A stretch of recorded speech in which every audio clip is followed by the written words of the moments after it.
Sadhguru, the number of projects you handle, Isha handle, are numerous, and I mean, how do you handle that? I mean, do you have that like a very clear blueprint in your mind? Even if you do, how do you bring the volunteers to exactly execute what's in your mind?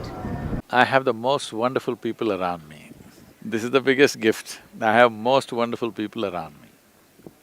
Apart from that, this will be very hard for your viewers to digest, but let them have little indigestion.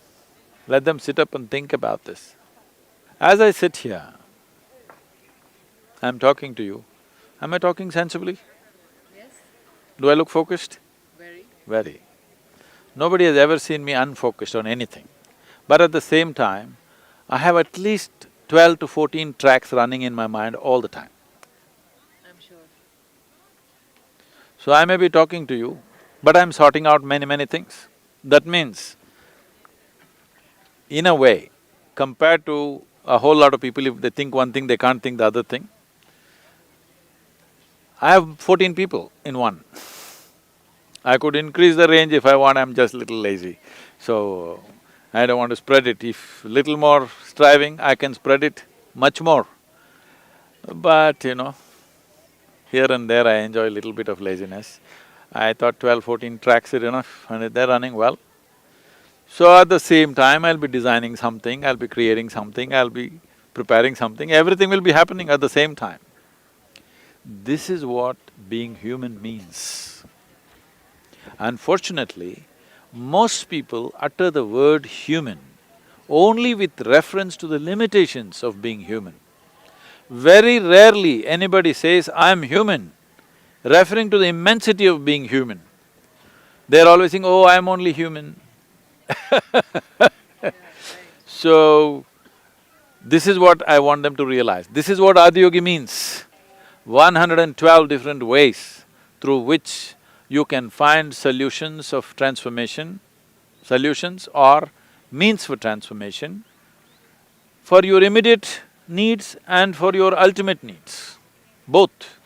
This dimension of science where he's talking about the entire nuts and bolts of human mechanism and the nuts and bolts of cosmic mechanism and how these two things will fit into each other absolutely without any friction.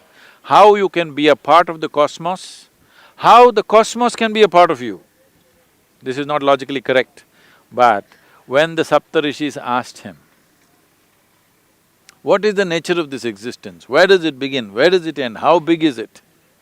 He laughed and he said, I can pack the entire cosmos into your mustard seed. So then they asked, if you can pack everything into a mustard seed, is it big? Is it small?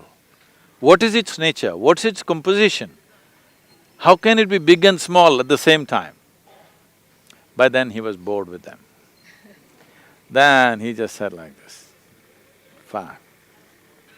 They're just five elements. If these five elements, if you understand, if you grasp these five elements, you grasp the entire creation. The physical world is finished with five elements: earth, water, fire, air and space. If you know these things, you know everything. With these five things, how much mischief, just see. Can you believe with five elements, just with five ingredients, how many things have been created in this cosmos? So he just said this all you need to get. So that's why we called him Bhuteshwara, the master of five elements.